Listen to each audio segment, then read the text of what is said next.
Hello everyone. आज आपण पाहतोय उकडीचे मोदक आणि ह्यासाठी मी आज खास असा आजचा दिवस निवडलाय.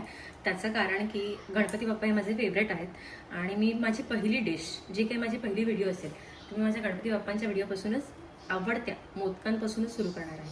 सो आता आपण पाहूयात उकडीचे मोदक. त्याकरता मी आता इथे कढई तापत ठेवलेली आहे आणि त्यामध्ये मी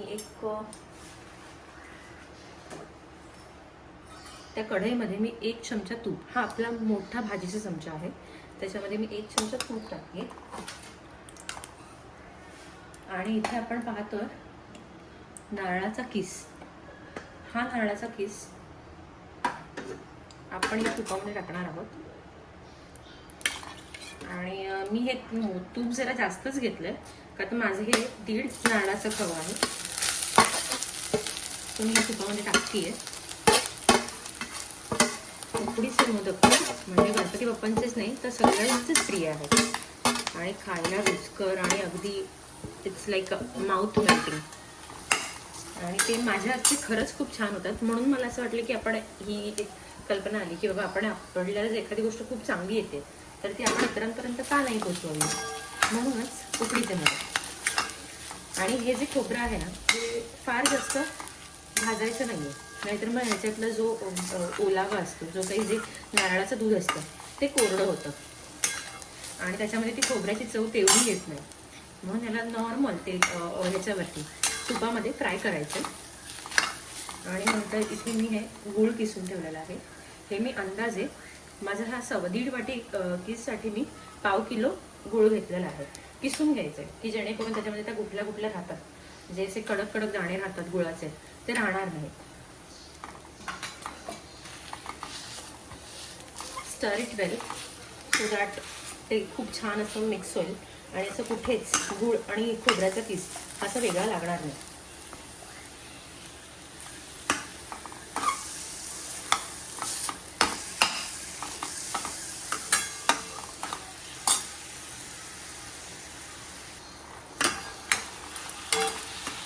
हे गूळ आणि खोबरं मिक्स करायला 5 मिनिटांहूनही कमी वेळ लागतो की जेणेकरून जास्त आपल्याला शिजवायचं नाही आहे.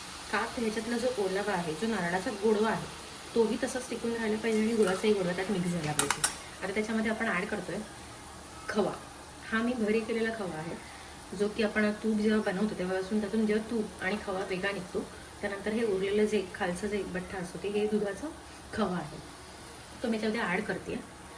पण मी नेहमी सांगेन की हा मोस्टली घरचाच प्रिफर करावा,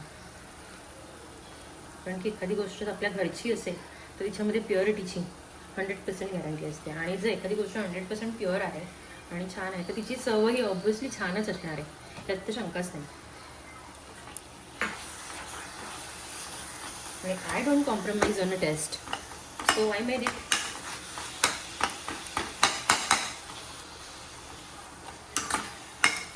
ह्याला पण छानपैकी स्टर करून एकजीव करून घ्यायचं.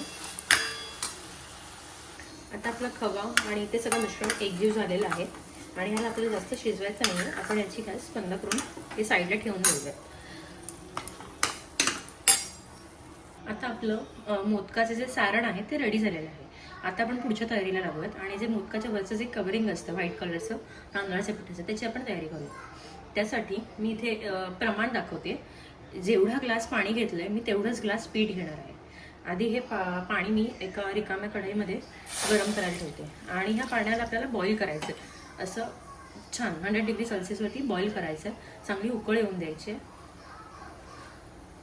आता इथे या पाण्याला छान अशी उकळी आलेली आहे, तर आपण ह्याच्यामध्ये एक गुळाचा खर्डा टाकूया. युजली सगळेजण टाकतात, काही लोकांना आवडतं, काही लोकांना नाही आवडत. तर मी असं म्हणेन की नुसतंच पुरण गोड लागण्यापेक्षा त्या पिठालाही एक प्रकारचा थोडा गोडवा यावा, म्हणून मी त्याच्यामध्ये हा गुळाचा एक खडा टाकते आणि त्यालाही वितळून द्यावं. आणि दुसरी गोष्ट म्हणजे हे जे पीठ आहे हे बासमती तांदळाचे किंवा इंद्रायणी तांदळाला धुवून त्याला सुकवून आणि मग त्याला ग्राइंड करून हे पीठ बनवलं जातं. तरच त्या पिठाला तसं चिकटपणा आणि एक टेस्ट येते छान अशी. आणि जर त्या पिठाला चिकटपणा नसेल तर ते मोदक वळवलेही जात नाहीत प्रॉपर.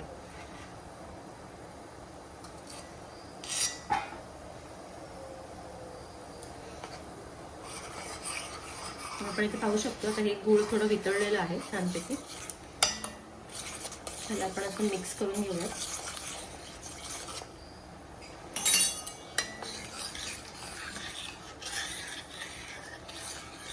आणि एका छान फ्लेवरसाठी मी इथे ना केशर टाकते. खास काश्मीरहून आणलेली केसर आहे, ती मी एका फ्लेवरसाठी टाकते अशी छान. आपण तिला सर्व करूया.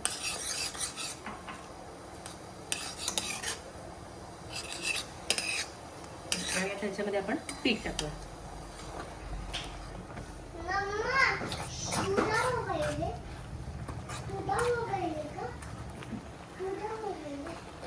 आणि हे पीठ शिजवायचं नाहीये. आता मी ह्याचा गॅस बंद करते आणि हा मिक्स करून घेते.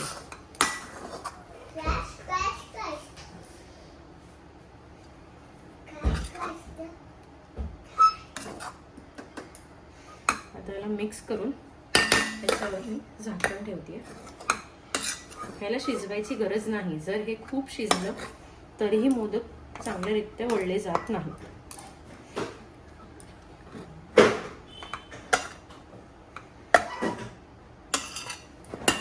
ह्याची वाफ जाऊन न देता त्याला झाकण ठेवूया आणि थोडं थंड होऊन देऊया आतल्या आतच. आता या पिठाचा आपल्याला एक गोळा मळून घ्यायचा आहे. थोडं गरमच आहे. आता गार झालं की आपण याला मळून घेऊयात. तुम्ही ते पाहू शकता माझं पीठ किती सुंदर मळलं गेलेलं आहे आणि ह्याच्यामध्ये एक सुद्धा गुठली नाही आहे. जे म्हणजे गुठली इन द सेन्स एक पिठाचे जे गोळे गोळे बारीक बारीक राहतात आणि मग ते पीठ तेवढं कच्चं लागतं. ते थोडं चवीला आपलं अफेक्ट करू शकतं. पण जर तुम्ही पीठ चाळून घेताय तर त्याच्यामध्ये एकही थेंब गुठली राहणार नाही. आणि मळण्यासाठी आपल्याला जर गरज लागल्यास थोडेसे कोमट पाणी आपण घेऊ शकतो, पण सहसा नाही लागत.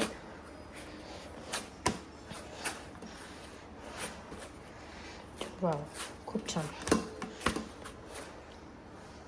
आता मी ह्यावर थोडंसं तूप घेते आणि थोडं तुपातही मळते. तूप ही माझी खूप फेवरेट गोष्ट आहे, म्हणून मी ती वापरताना कुठेच कंजूसी करत नाही आहे किंवा विचारही करत नाही. कारण की त्याचा जो स्वाद आहे ना, इट एनहान्सेस द टेस्ट सिरियसली.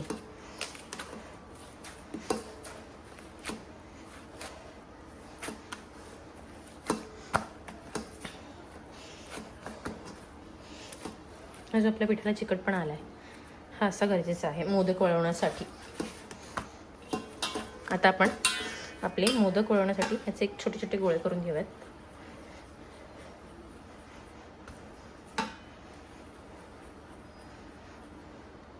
आता इथे आपले हे गोळे तयार झालेले आहेत. आता आपण आपले मोदक वळवायला घेऊयात.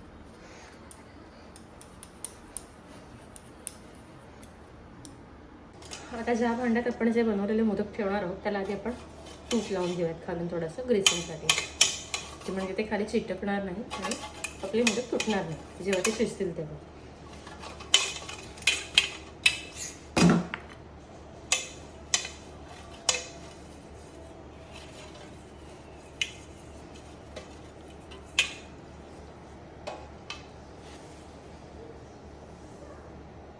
आपण आपला मोदक वळवायला घेऊयात. असा गोळा घेतला मी हातावरती. दिस इज हाव.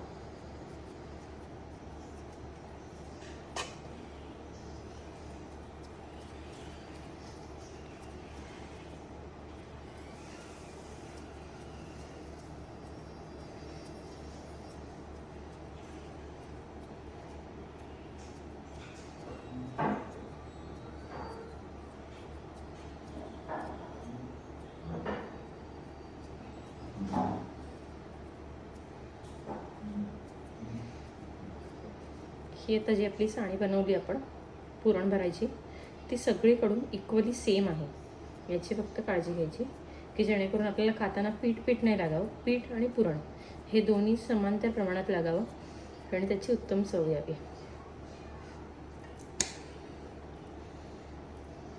असं मी पुरणाचा गोळा आतमध्ये ठेवते आणि हे बघा दिस इज हाव.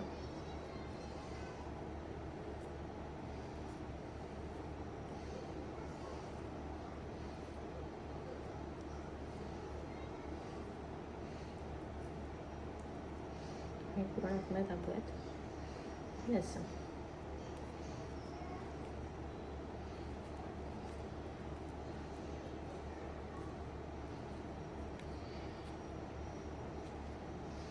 हा असा आपला सुंदर असा मोदक तयार.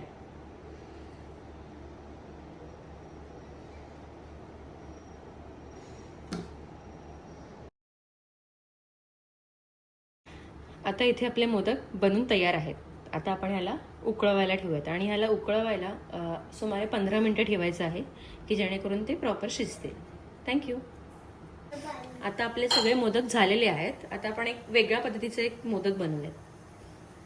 त्याला म्हणतात डबल डेकर मोदक. जसं आपल्याला आपण मुंबईला लहान असताना बघायला मिळायची डबल डेकर बस दिसायची, तसाच हा आपला डबल डेकर मोदक मला माझ्या काकीने शिकवलेला आहे. आपण पाहू कसं तो बनवायचं. त्याच्यासाठी थोडी चाळणी थोडी मोठी करून घेऊयात आपण.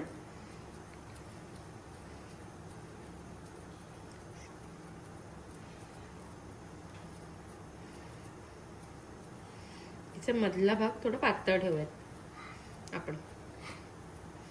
मी ह्याच्यामध्ये पुरण भरतीये खूप सारं.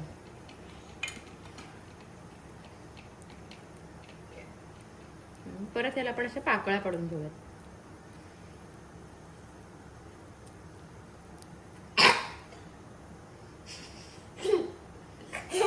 इथे माझा एक छोटूसा मुलगा आहे,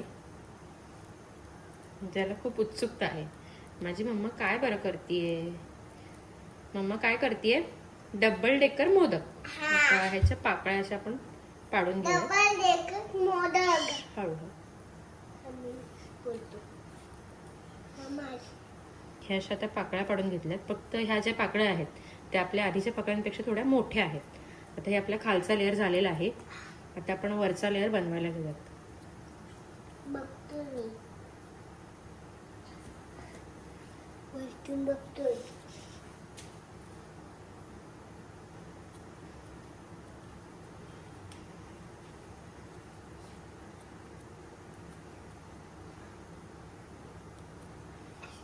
आणि तुम्ही पाहू शकता इथे आपल्या खालती पण पुरण आहे आणि आता आपण याच्यामध्ये अजून पुरण भरणार आहोत वरती छानपैकी.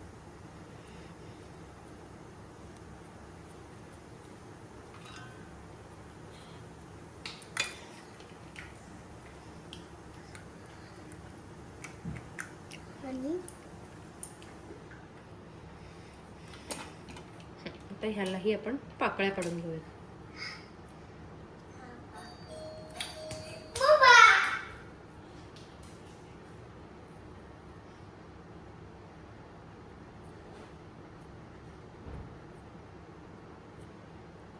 ह्या पाकळ्या जुळवूयात.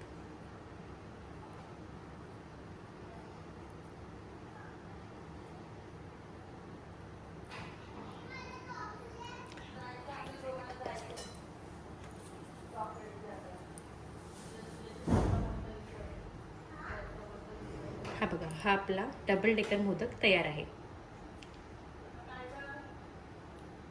वेगळ्या फ्लेवरसाठी इथे मी हळदीचं पान ठेवते.